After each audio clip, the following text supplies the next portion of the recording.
Hello everyone, Zelleranth here, and today I wanted to take a look at Sharkry, who is going to be an SR unit that a lot of people will most likely want to be using in the future, and one of the big reasons for that is she is going to be a very good unit alongside Qiongjiu when it comes to building the burn team. But first, I'd like to thank everyone who has subscribed to the channel. I just passed the 800 subscriber mark, so I'm 80% towards that 1,000 goal to get full monetization.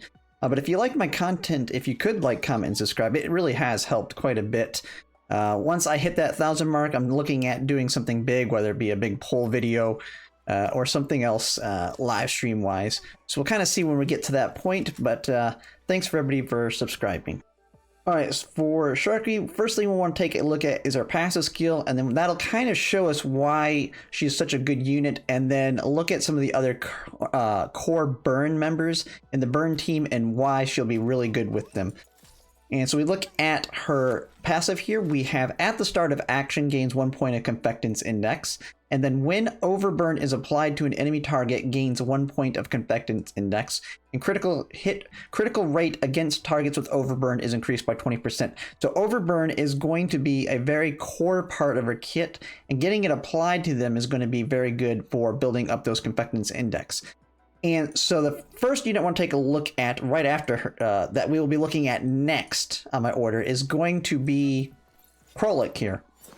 Now, at this, right now, she's going to be your core member for applying overburn, and everybody has it for free. And she has multiple parts in her kit to apply overburn, one of them being within her passive, where she'll put it on the closest 2 units, as well as one of her skills, she can also apply overburn. So she's going to be another core member that you're going to use along Sharkry. But then another unit that a majority of us have all re-rolled to make sure we get is going to be Qiongjiu. And she doesn't currently, in her starting state, she doesn't have anything that applies overburn, which is why currently you're going to want to play with Helix. But down the line, and one of the reasons why you'll see everybody say you want to get dupes of Qiongjiu is her segment 3 here. And on her segment 3, it basically makes it where her action supports applies overburn to the targets for 2 turns. And so that makes it where she is going to pair extremely well with Sharkry. And so that's one of the big reasons you're going to want dupes for Qiongjiu. And then when you have those, it's going to make the value of Sharkry go up from there.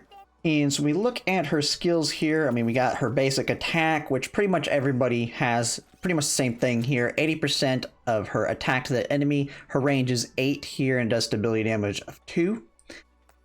So when we look at her first skill here, Boiling Sound Waves. This one does a stability damage of 3, has a range of 8.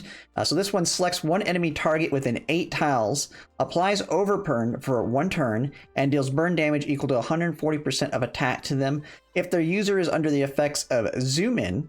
And so Zoom In here is a debuff that increases the damage dealt by 15% and increases stability damage by 2 points. This stacks up to 2 times and is effective once. This buff cannot be cleansed. So if they're under the effect of that, increases stability damage by 1 point. So another little big hit there. This is her own core way of applying overburn, so this is another way that she can get that Confectance Index. But this is not going to be enough. She's really going to want to be paired with the other people, whether it's Helix or eventually the Qiongjiu when you have her Fortification 3. But that's another way that you can apply overburn that'll be extremely useful for building that up. And so we take a look at her second skill here, Perfect Rising Tone.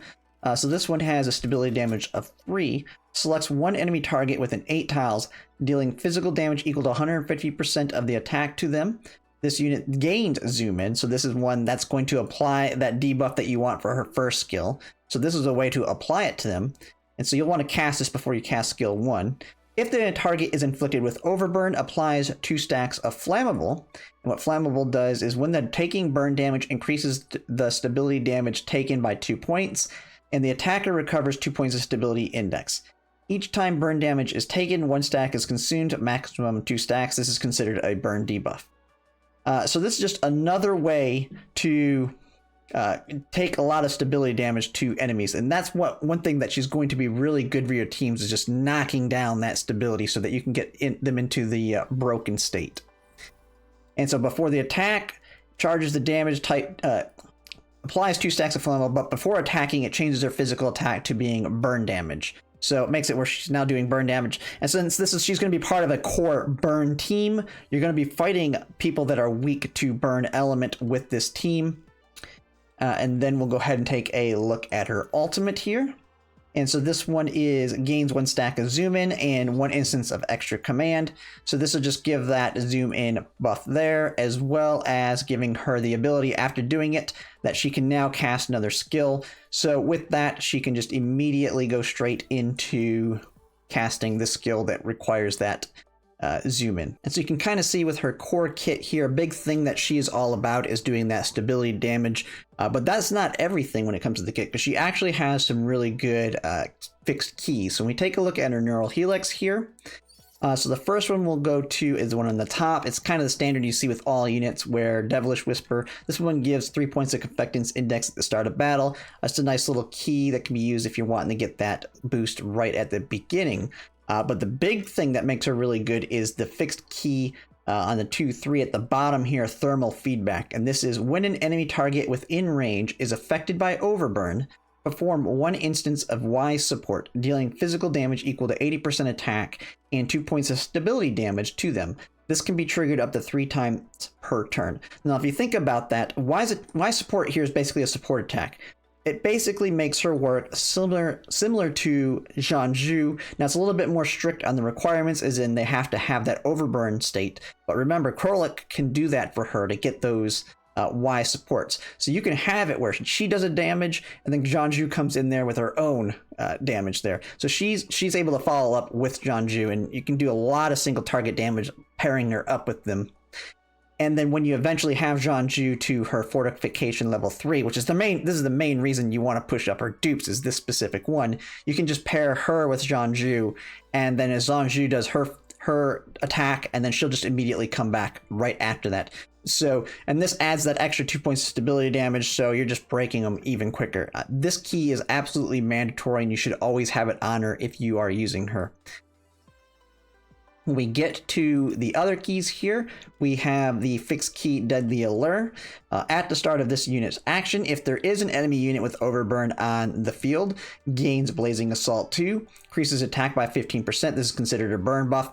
Another big one, Overburn's key with her entire kit. You're going to want to use units that have overburn. This is another one you're pretty much going to want on her most of the time. Then you have the fixed key Idle Training Day. When using the active skill performing Rising Tone, if the target has overburn, gains Blazing Assault 2 before the attack for 2 turns. So this was another one. Increases attack by 15%. This is considered a burn buff. So you have Blazing Assault 2 on this one, and this one, depending on the situation, either one of these is going to give it to you. This one has 2 turns that you can get it. And this one only has 1 turn. But this one basically is if at the start of the unit's action, if there is an enemy with overburn, they get it. And overburn should pretty much always exist on the map if you're playing with her. So even though it's only 1 turn, you should have this up a majority of the time. This is dealing with when performing the active skill Perfect Rising Tone. If they have overburn, you get it for 2 turns. So this one, to me, it's more of a skip. This one's just should be almost always active. So there's no reason to have this one because it's the same buff. And then we take a look at her fixed key Target is Your Heart here. When using the active skill Boiling Sound Waves, if a kill is scored, gain 1 stack of zoom in. So remember, you can get this stacked up to 2 times, so this might have its use to get to that 2 stacks for that increased damage there. And then you have fixed key Palm Blow Kiss. After attacking a target with overburn, restores 20% of max HP. This could be useful in certain situations, but when you have someone like Suomi in your team, which down the line, Suomi may end up being replaced because Suomi is an ice unit, and eventually you're going to have most likely a really good burn healing unit that you can play alongside. So this could have its value in the future, but right now, if you're building a team around having that overburn status, you're still most likely going to want to have someone like Suomi in there and put those massive shields. You shouldn't be taking significant damage, but this is something you can add just to make her a little bit more tanky if you're in a harder difficulty where those shields may potentially be getting broken. And then the last one here at the end, so this is her common key that you can use on anyone. This one has a crit rate of 3%, so it's one of those crit rate fixed keys. To me, those are going to be my favorite, just because it can get crit on your units. Now, the SSRs that have it give 5%, so this might be good in the beginning, but as you start stockpiling the 5% ones that may have less value there, but this is a very easy one to trigger. It's a little buff on the bottom. If the unit has more than one buff, increased damage dealt by 7%. So very easy to get buffs on units in this game with specific setups. So this one would be easy to trigger to get that extra 7% damage there. And when it comes to the keys here, like I said, the biggest one's going to be this one here, just because it now makes her a mini Qiongjiu with her support attacks, and they'll work well alongside each other. This is always good so that you have those confectance index points right off the bat so you can go in swinging. And then when it comes to these two, it's basically pick one or the other. To me, the top one's the better one, just because you should, majority of the time, have overburn somewhere on the map when you're dealing with enemies in the burn team. So even though it lasts 1 turn versus 2, that 1 turn should always be triggering pretty much every time. Alright, so now we'll take a look at her fortification for when you get dupes of her. So on the first one here, for boiling sound waves, you increase the duration of overburn for 1 turn, so just a nice increase. She loves overburn on enemies, so this is just going to make it last 1 turn longer on that skill. For her second one, or second dupe, highlight movement, the user gains damage 1 for 1 turn. So this one gives a damage dealt increased by 10% on that, so just a nice little buff that you'll get when you run that skill. Segment 3, if a kill is scored when you use Perfect Rising Tone, you get an additional stack of zoom in. So remember, when you're getting these stacks, you can get up to 2 stacks, and it increases the damage dealt by 15% and increases stability damage by 2 points. You're pretty much on Sharkry gonna always want to have zoom in up, because the big thing about her is being able to do that stability damage. And so getting that extra stack is gonna be huge on her. And when you properly have her built, you're going to pretty much always have this. So that's a nice little buff there. Segment 4 for critical rate is increased by 10% against targets with overburn. She should be pretty much only targeting targets with overburn. So it's pretty much a crit rate increase of 10%. Critical damage is increased by 3% for each active buff up to a maximum of 15%. And so she has a lot of ways to stack different buffs, like you have that zoom in and all those others. So that shouldn't be too hard to hit that 15% damage increase there. So that's nice. Segment 5, the effects of zoom in are enhanced, increasing damage dealt by 5%. So that's just making this damage increase 5% better here. So just another nice little buff. And then segment 6, at the start of action, gains 1 stack of zoom in, and that's going to be huge. And that's where you're going to be able to pretty much keep zoom in at 2 stacks pretty much at all times, so that she always has it with this. And so that pretty much covers Sharkry here. Now, she is an absolutely great unit.